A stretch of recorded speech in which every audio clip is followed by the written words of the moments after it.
Eh bien, bonsoir à tous et à toutes, chers amis insomniaques. Je suis le Noctambule et cette nuit, on va parler de Détective Pikachu.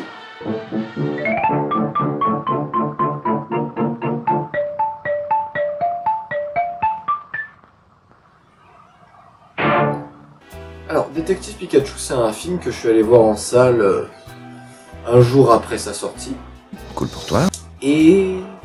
alors tout d'abord, je tiens à dire que ça fait 20 ans, à peu près, que j'attends ce film, que j'attends qu'il y ait un film Pokémon qui sorte au cinéma. Parce que j'ai toujours été relativement touché par cet univers, soit dans le jeu vidéo, bon, dessin animé plus trop en étant adulte, mais quand même, ça reste une œuvre assez culte dans l'animation japonaise. Mais bref, trêve de carabistocage, ce mot n'existe pas.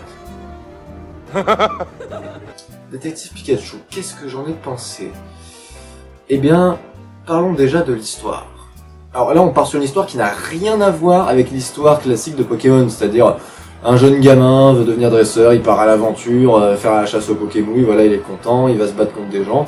Non mais vous pouvez pas comprendre madame, je vous ai dit, ça fait partie du métier de dresseur Pokémon. Ouais. C'est un truc, ça faut connaître, si on connaît pas on l'affirme madame.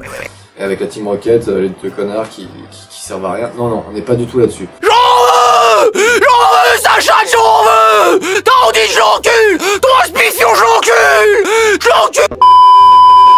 Là, on est sur une espèce d'enquête policière dans un monde où les Pokémon existent, évidemment. Il y en a dans tous les coins, dans les villes. On y reviendra après aussi des designs des Pokémon. Du coup, on suit le parcours d'un jeune mec, fils de flic. Et agent de la paix avant tout. Donc du coup, il recherche son père, policier, qui a disparu. Et ça va être un peu une enquête sur, il faut trouver où est-ce que le mec est, ou s'il est mort, s'il est pas mort, ou quoi. Et pendant sa petite enquête à lui, il va faire la connaissance d'un Pokémon, qui est évidemment Pikachu. Et ce Pokémon a la faculté de parler, ce qui n'est pas le cas de tous les autres Pokémon. Donc du coup, ça donne une relation assez intéressante entre les deux. Bon, déjà, justement, venons-en au personnage.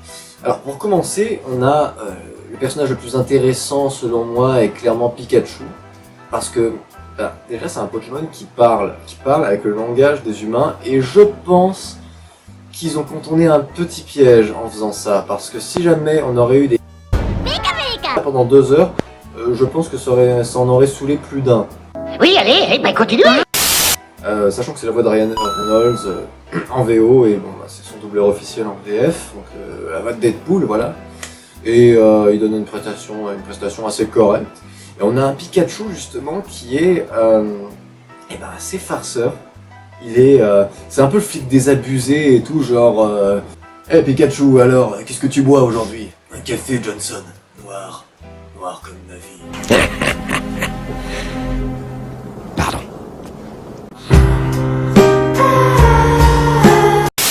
Donc c'était intéressant parce qu'il était assez drôle, il était un peu tête brûlée en fait, même plus que le héros alors que c'est censé être un vieux flic.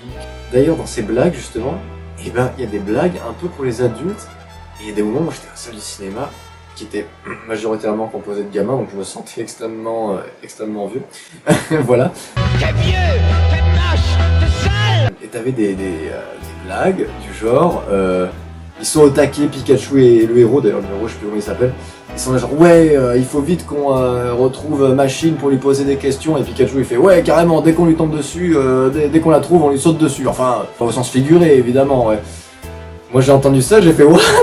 Genre Pikachu il balance un truc comme ça, genre Pikachu, je l'aurais jamais imaginé dire un truc pareil. Je suis choqué. Enfin bref. Donc il y a des blagues pour les adultes et pour les enfants dans ce film, donc c'est ça que je voulais souligner.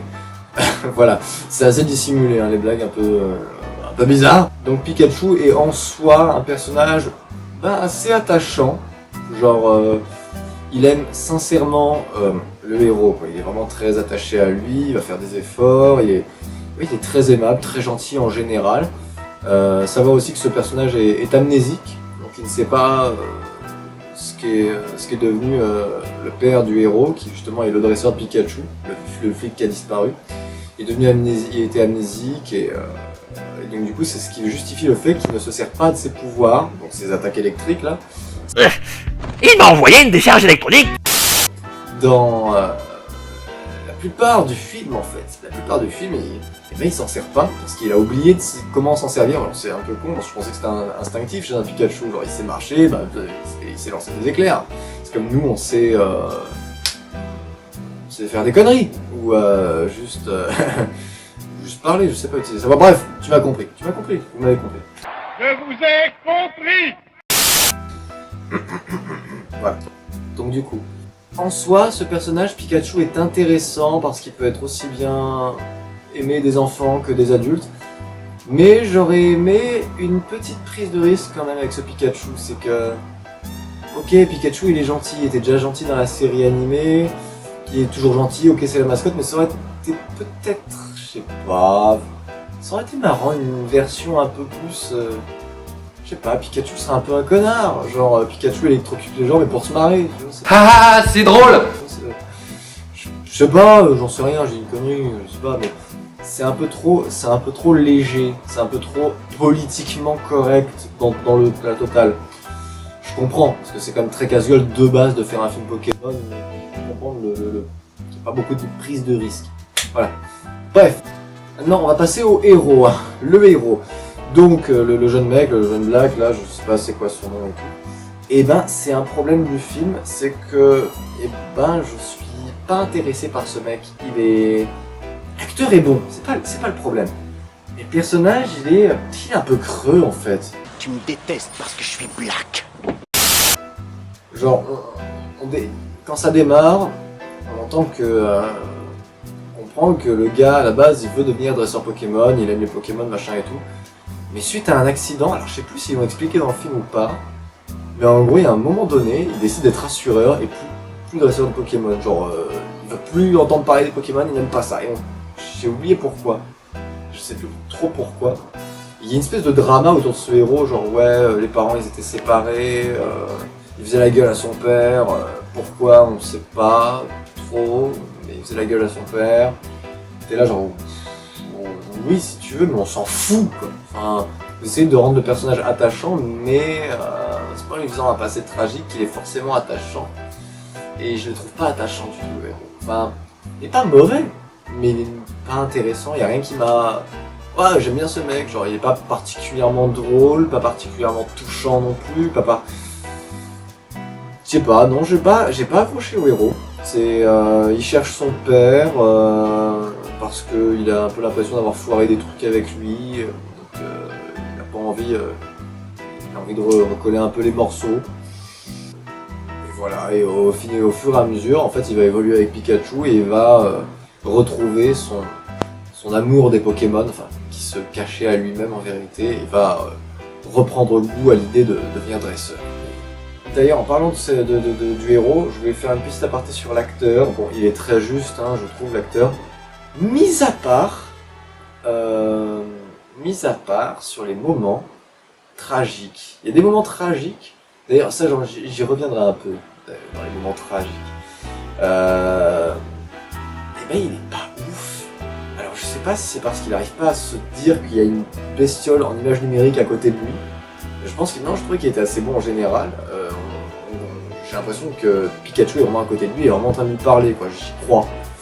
Je pense que c'est bien fait à ce niveau-là, mais il y a un moment, il y a la fameuse scène, comme dans beaucoup d'autres films américains, c'est un peu avant le dernier acte. Vous voyez, vous la connaissez cette scène. C'est le moment où le héros et son pote ils s'engueulent ou ils s'engueulent pas forcément, mais il y a un moment émotion. Le moment émotion. Voilà, la séquence émotion.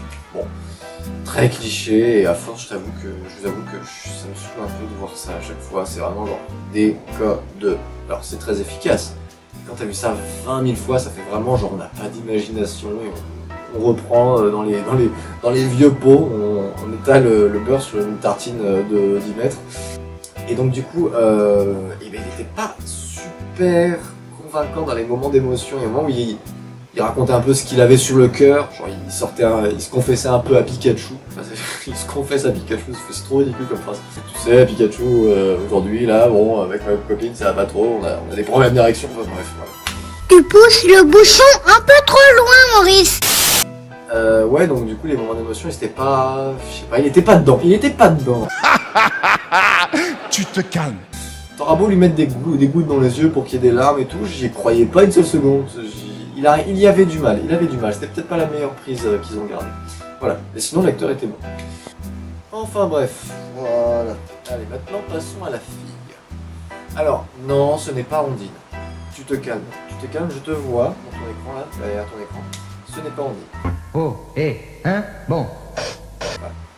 Pas d'Ondine, Pierre et Sacha d'ailleurs dans mon film. Pas de Team Rocket non plus. Voilà. Alors, il y a la fille. J'ai déjà vu ce personnage plusieurs fois, hein, il est assez cliché aussi. C'est la fille reporter, mais qui en fait, c'est juste une pauvre stagiaire de journaliste qui, à son boulot, passe son temps à faire le café, à servir le café. Alors qu'en fait, elle voudrait être une grande reporter, machin et tout, autant le scoop de l'année qui ferait décoller sa carrière en fait. Et donc du coup, c'est ce qui va l'inciter à accompagner le héros dans son aventure, dans son enquête. Mais elle était assez fun. Ce personnage était intéressant, il était même plus intéressant que le héros. J'aurais préféré suivre ce personnage que le héros en lui-même. Parce que elle était, je sais pas, elle avait un côté rigolo, elle était très énergique, très dynamique. Elle était intrépide. Genre, à un moment, ils arrivent à une sorte de base militaire et tout, donc hyper secret, c'est sûrement hyper gardé et tout. Et elle coupe les barbelés avec une pince et elle entre comme ça. Genre, elle s'en fout. Niveau infiltration, mais zéro. Et t'as même le héros, il était en mode genre, attends, t'es sérieuse? Tu veux qu'on tape l'infiltration comme ça? Et t'es là, bah ouais, enfin, on met pas les couilles, quoi. Bas les couilles de l'Himalaya. Si tu veux, machine, pas de problème. Mais sinon, elle était déjà plus intéressante que le héros. Voilà. Sinon, le problème, c'est qu'elle est un peu trop love interest avec le héros, alors que vraiment, je pense qu'il aurait fallu plus instaurer une relation amicale entre les deux. Ça aurait plus marché parce que on nous dit qu'ils se plaisent l'un l'autre, mais ça amène rien en fait. On s'en fout. Enfin, on s'en fout. Enfin, je m'en bats la race de savoir ça, s'ils vont coucher ensemble ou pas, s'ils vont se faire le bisou à la fin, je m'en cogne. Donc, à la rigueur, faites-en des potes ou même des rivaux, pourquoi pas, mais des rivaux, mon meilleur ennemi, entre guillemets. Parce que le couple love interest, encore une fois, c'est un cliché de merde, mais ça sert à rien. Bah, c'est le jeu de la séduction, quoi. Pour qu'il y ait amour, faut un homme et une femme.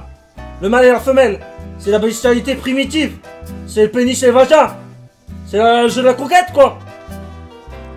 Sauf si t'es pédé. J'ai pas envie de regarder une histoire d'amour entre les deux. Sachant que le héros est assez creux.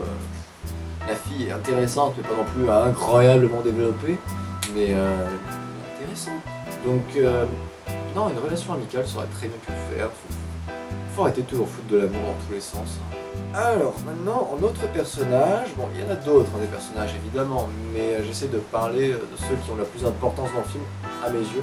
Bon, il y a le grand méchant, donc c'est assez cliché, en fait c'est celui qu'on croyait que c'était un bon, mais en fait c'est un méchant qui était un peu dans l'ombre.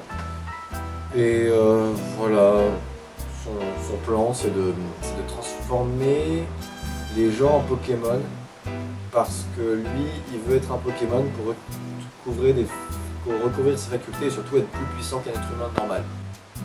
Donc du coup, le méchant peut être intéressant. Par contre, il y a le Pokémon, le fameux Pokémon légendaire que tout le monde adore, c'est-à-dire Mewtwo. Et oui. Et d'ailleurs, Mewtwo, passage, mais dans le premier film Pokémon dessin animé, Mewtwo contre-attaque, je crois qu'il s'appelle. The First Movie, la Pokémon The First Movie. Mais il était génial ce personnage. Il était juste génial, il était badass, il avait une voix, il avait de la puissance, il avait une carrure, il avait un chara-design de dingue, et surtout il avait une bonne histoire. Ce personnage était cool. Dans le film Pokémon, on aura beau dire ce film est mauvais ou pas bien, ou il n'a pas plu, ou machin truc et tout. Moi je trouve qu'en soi, le film a des problèmes, mais le film est très bon. Et le méchant est très bon aussi. Pas forcément parfait, mais pour un film pour enfants, c'est largement suffisant. Enfin, je trouve que c'est pas largement suffisant, ce n'est jamais suffisant, mais c'est cool. Franchement, moi je sais que quand j'étais gamin, j'ai énormément apprécié ce film. Énormément, et même encore aujourd'hui, je suis sûr, il y a un peu de nostalgie, mais en vrai, ça va. Ça se regarde, franchement, ça se regarde. Non mais mais qu'est-ce qui vous prend de faire des phrases aussi longues? Oh, mais que vous comptez monopoliser la parole longtemps? Oh, mais enfin, vous croyez que j'ai pas des choses à... Donc du coup, il y a le personnage de Mewtwo qu'on a dans le film. Et il est un peu... Comment dirais-je? Il tire un peu les ficelles dans l'ombre, mais c'est un gentil, parce qu'on a encore le langage de les humains c'est des connards, ils défoncent la nature, les machins, les animaux et tout. Bon, j'ai rien contre ce message en soi, mais quand tu l'entends 20 milliards de fois, t'es en mode genre oui, on a compris, oui, foutez-vous la paix. Enfin, du début à la fin, c'est un gentil. Mais on a quand même quelques petits combats avec Mewtwo, parce que il y a une certaine raison. Et pas très développé, pas plus que ça, c'est Mewtwo parce que il fallait remplir le cahier des charges, tu fais un film Pokémon, tu mets Mewtwo, tu mets Pikachu, tu mets Dracofeu, voilà. Alors maintenant que j'ai parlé de l'histoire des personnages, on va parler des points positifs et des points négatifs, en résumé évidemment. Les points positifs, ils savent de quoi ils parlent. Vraiment, les mecs qui ont fait ce film, ils connaissent Pokémon, ils connaissent l'univers Pokémon. Genre, ils savent c'est quoi un Dracofeu, ils savent c'est quoi un Monsieur Mime, ils savent c'est quoi un Métamorphe. Ils connaissent bien l'univers de Pokémon et ils s'en servent bien. Ils s'en servent très bien même, je trouve. Ils savent ce que c'est qu'un Pokémon Psy, qu'un Pokémon Spectre. Genre au début du film, on voit le héros qui essaie de capturer un Osley. Et on a une description genre ouais, Osley il est en train de chialer. Mais pourquoi il est en train de chialer Osley? Il a perdu sa mère et il faut une vanne là-dessus. Genre t'as le héros qui essaie d'approcher Osley et là genre ouais ça va mon pote alors qu'est-ce que ça fait de porter le crâne de sa défunte mère constamment sur la gueule? Et genre Osley il est vexé et il commence à l'attaquer. Ça tu peux pas le savoir si t'es un daron qui connaît Pokémon parce que son gamin regarde ça. Non. Tu connais parce que t'as bien joué au jeu, t'as bien approfondi le truc. Non, c'était intéressant. À ce niveau-là, pareil, Métamorphe, bon. Pokémon très connu, encore une fois. Et ils s'en servent bien, ils s'en servent un peu à la The Thing, genre tu sais jamais... Tu sais jamais trop c'est qui, c'est quoi, un peu à la mystique. Et Métamorphe, on sert évidemment tous les dessins des méchants. Et genre à un moment, il y a le héros, il se bat genre à main nue contre un Métamorphe. Et du coup, le Métamorphe, il se transforme en rhinocorne. Il y a un moment donné où il se transforme même en le love interest de service, en la fille, en sa pote justement. Et du coup, il arrive pas trop à se battre contre elle, quoi. Enfin, genre, c'est bien pensé, c'est très bien pensé. Le Métamorphe est bien utilisé. Il y a un moment donné, il y a une séquence, il y avait une scène, d'interrogatoire où Pikachu et le héros, ils tombent sur un Monsieur Mime. Alors, il y a un moment qui est très drôle, justement, c'est quand Monsieur Mime aperçoit Pikachu et le héros, Monsieur Mime panique parce qu'il sait des choses qu'il n'est pas censé dire, sinon il risque d'avoir des problèmes. Et il s'enfuit, sauf que quand il s'enfuit, il fait tout en mimant. Parlez-vous au cours de mime? Genre, il démarre une moto invisible et il est en mode genre, il roule alors qu'il fait du surplace, il est resté au même endroit, mais en fait il mime tout ce qu'il fait. Il se mime en train de courir alors qu'il bouge pas. Non, il y avait ce moment-là, c'était très drôle. C'est rigolo. Il y a un moment, bon, et évidemment, cahier des charges oblige, il y a Dracofeu. Il y a Dracofeu, il y a un combat avec Dracofeu qui se déchaîne. Combat Pikachu-Dracofeu. Sachant que Pikachu est amnésique et a oublié de se servir de comment il fait pour envoyer ses attaques. Tu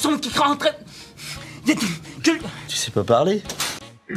Donc il est dans la grosse dôme, quoi. Et en gros, c'était un beau combat, c'était sympa, ça faisait le café. Ça faisait le café, ouais. Après, alors du coup en point négatif, alors j'avais dit que le héros était un peu trop creux et qu'il s'était un peu foiré dans les drames. Maintenant, c'est le scénario qui est vraiment cliché. Genre, il faut la love interest de merde, enfin, le personnage est intéressant en soi, mais c'est pas forcément une bonne utilisation de ce personnage. Un truc qui m'avait dérangé aussi, comme je vous avais dit aussi, les bonnes utilisations de Pokémon, il y a un moment, les héros ils sont dans une forêt, et la forêt c'est un Torterra. C'est un Torterra géant. Pour ceux qui savent pas, Torterra c'est une espèce de Pokémon dinosaure avec une petite végétation sur lui. Il fait genre 2 mètres de large et de long, quoi, à peu près. Mais il y a juste un petit arbre sur lui ou quoi. Et ben les héros sont sur un Torterra géant, du coup ils sont sur une forêt géante, ils sont sur le dos d'un Torterra. Je trouve ça génial, je trouve ça vraiment incroyable, c'est génial, c'est une putain d'idée. C'est génial. Qu'est-ce qu'il y a d'autre encore? Ah ouais, alors il y a un point qui peut être aussi bien positif que négatif, c'est que les Pokémon, justement, est-ce qu'ils sont bien faits ou pas? Ah ben ça dépend. Genre, Pikachu est bien fait, ils lui ont rajouté des poils, en fait ils ont mis un côté un peu semi-réaliste avec les Pokémon. Ils gardent le design très cartoon, design original, mais ils rajoutent un peu de côté réalisme, de montrer que ça fait pas vraiment image de synthèse collée là, et qu'on se dit ouais ça peut être des vraies créatures dans notre monde, quoi. Oui, il y a des poils, il y a quelque chose, il y a une texture, on sent que si on touche, il y a une peau, il y a quelque chose, quoi. C'est pas un dessin, c'est pas un dessin en 3D qu'on a collé sur une image réelle. Dracofeu par exemple. Alors Dracofeu fait pas mal de polémique.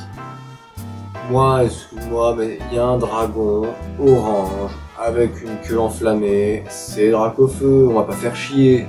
Voilà, il a des écailles, ok, bah ouais, il faut le changer un petit peu Dracofeu. C'est comme ça, c'est normal.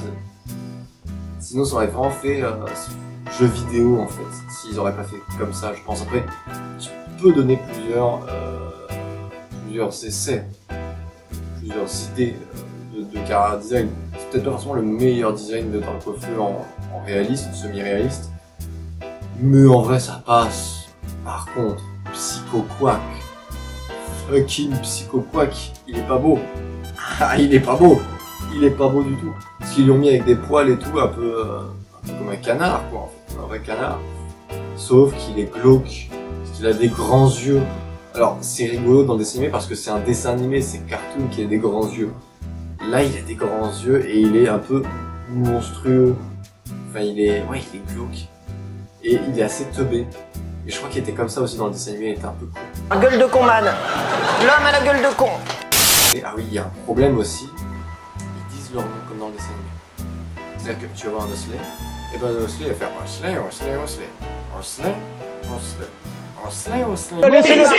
Non, Abdel Ramsdafri. Osley. Comme je disais tout à l'heure, c'est bien que Pikachu il parle comme un être humain, alors sinon c'est pas possible. Et les autres Pokémon, je leur aurais donné, Oui, pourquoi on enchaîne? Ta gueule. Bon, j'aurais donné aux Pokémon un cri, un rugissement, un bruit comme des animaux normaux en fait. Parce que le coup de voir un Osley se balader et faire Osley, en plus il pleure donc c'est plus Ta gueule! C'est chiant, c'est malaisant, enfin c'est genre, t'es là genre regarde un truc pour gamin. Et Psycho Quack justement, j'en viens. Et au moins ils se font poursuivre par des amphinobies, voilà, des amphinobies. Des Pokémon ninja un peu, ils se font poursuivre les héros. Et t'as Psycho Quack qui se poursuit aussi du coup, parce qu'il est avec les héros. Et Psycho Quack, il stresse, il pète un câble. Et en fait, tout le long du moment où il va stresser, il va dire Psycho Quack. Sauf que, il y a un moment donné où vraiment, ils sont en fuite et tout, c'est la scène de tension. Et t'entends Psycho Quack qui dit de plus en plus vite et de plus en plus fort Psycho Quack, Psycho Quack, Psycho Quack, Psycho. Mais il va la fermer sa gueule! Je te jure, ça dure 1 minute. On dirait que ça dure 1 minute en tout cas. Et c'est chiant. T'es là genre, mais Psycho Quack, mais tu vas finir en canard laqué mon pote si tu la fermes pas. Bien, j'en fais des wings, direct. Je vais te couper en deux. Tu crois que j'ai peur de toi? Avec ta tête de méduse. Donc du coup, Psycho Quack était glauque et casse-cou. Voilà. Excuse-moi Psycho Quack, je t'aime bien, hein, j'adore ton évolution. Mais voilà. T'étais chiant. T'étais chiant. Conclusion, est-ce que c'est un bon film ou un mauvais film? Il y a des bonnes idées ici et là, il est pas parfait sur certains points. Je pense que le vrai défaut du film, c'est qu'il est trop cliché dans son scénario. Il est trop américanisé en fait. Non mais qu'est-ce qui vous prend de me donner des conseils? Pour qui vous prenez-vous? Je suis avocat depuis la naissance, j'ai une papeterie en bas de chez moi. Et je prends le bus tout seul, I alone. Alors, c'est pas une petite secrétaire qui sent des coudes qui va me dire ce que j'ai à faire. J'ai rien contre certains films américains, mais là il est un peu trop blockbuster américain, avec les clichés, genre, il y a le moment émotion, il y a le héros qui est en mode genre, ouais, non, j'aime pas ci, j'aime pas ça, je crois pas en mes rêves ou je sais pas quoi, et à la fin il est en mode genre, une nouvelle aventure, hein, plutôt 2 fois qu'une. Il est content. Il a fait ça de l'acte de merde, il est content. Quoi d'autre? Ouais, et puis le héros c'est le gentil, il fait des trucs gentils. Toujours gentil, dans tous ses choix, il est toujours gentil, tout est gentil, parce que c'est le gentil, et objectivement gentil. Tu parles trop, Edouard. C'est ça que je disais avec Pikachu tout à l'heure, il aurait aimé un petit... il aime bien faire des blagues, être un peu pupute des fois, comme ça, avec des petits tacs aux gens, je sais pas, genre... Parce que on est tous un peu des connards au fond de nous, enfin on a tous un côté un peu connard, tous. Sans être trop méchant non plus, mais on a tous un petit diable sur l'épaule là comme ça qui nous dit des mauvaises choses, qui nous dit de faire des mauvaises choses. Ouais, toi-même tu sais. Moi j'aurais aimé avoir des persos un peu moins unidimensionnels, voilà. Est-ce que j'ai tout dit sur Détective Pikachu? Donc grosso modo, moi j'ai trouvé que c'était un film sympa. Franchement, t'es fan de Pokémon, tu regardes Détective Pikachu, c'est bien. Moi je suis content qu'il ait existé. Il fallait au moins un film Pokémon et ça aurait pu être largement pire. Une sorte de pseudo-polar pour enfants, c'est une enquête. Moi je trouvais que c'était une bonne idée. Voilà. Donc sur ce les petits insomniaques, je vois que l'aube commence à pointer le bout de son nez. C'est pour ça que moi je vais vous laisser. Je vais aller dormir. Et je vous dis à bientôt pour une autre nuit. Merci pour tout, au revoir.